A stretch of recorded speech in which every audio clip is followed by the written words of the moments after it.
Hello everyone and welcome back to the channel. I hope you've been keeping well. Me, on the other hand, have been in such a gaming frenzy in the last few weeks. And you know what? I'm just gonna go ahead and blame Avowed and Marvel Rivals and lately Monster Hunter Wilds. I've been just totally sucked into these games. But it was Steam and Next Fest this last week and we did manage to get through some demos. Ones that caught my eye, some demos from developers that has reached out to me, and some based on the community's recommendations. And you know what? I actually really enjoyed this Steam Next Fest round. It was a pretty solid hit for me personally because there were some really goofy ones and there were some demos that left me speechless. And here are some of my favorite demos from the Steam Next Fest. The first game I want to mention is Grandma No. It's from the team of Wall Ride, published by Super Rare Original. And this game had me going from what the fuck to like laughing to see, yeah, that seems fair, and just accepting the chaos. I had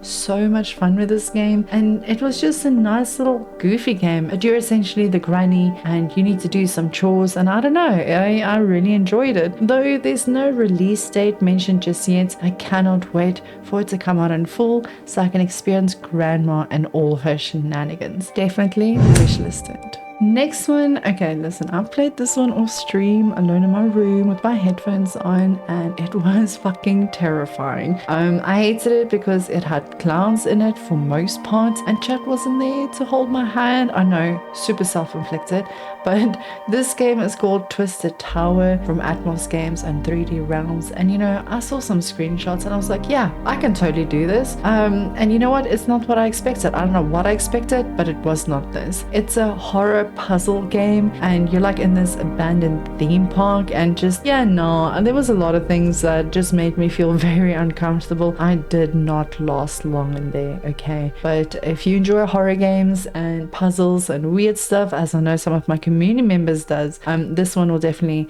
be up your alley. But unfortunately, not a wishlist moment for me. There's also not a release date mentioned just yet.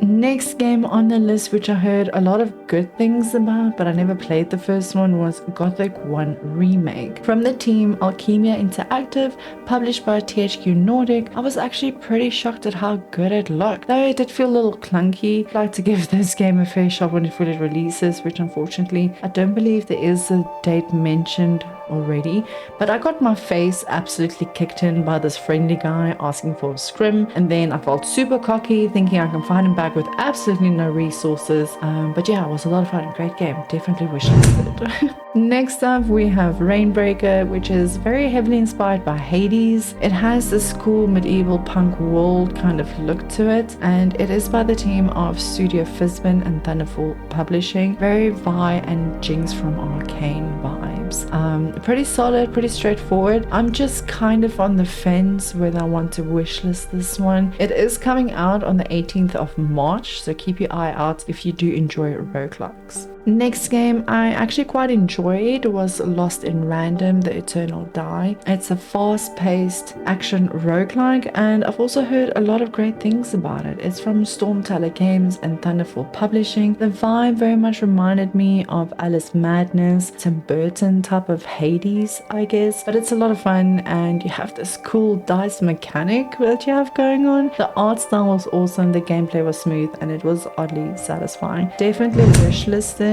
and I cannot wait to get into this one.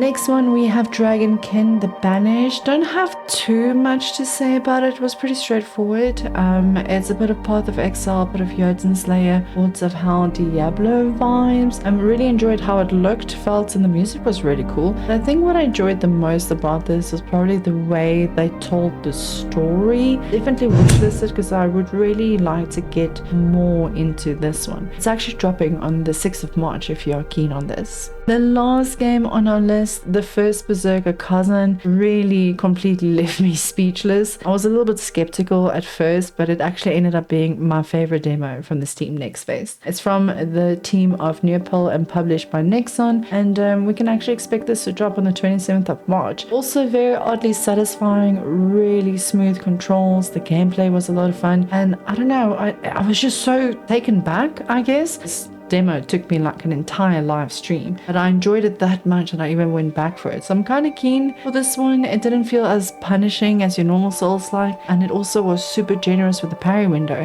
which is awesome because I suck at parrying, and yeah, I'll never complain about that. But it looks cool, has some cool mechanics and vibe to it. Definitely wishlisted. Cannot wait for this one. So these are some of the games that I actually really enjoyed from the Steam Next Fest, although there are some games that I didn't enjoy. And there's also some games that I didn't even get a chance to play, but I will mention it in the description below. But I hope you guys enjoyed Steam Next Fest. If you played any of the games mentioned, or if there are games that you think that I should be checking out, please let me know. I would really appreciate that. But thank you so much for watching. Please remember to like the video, subscribe to the channel if you enjoy the content, and I appreciate you. Thank you so much for all the support. I'll see you guys next time. Bye.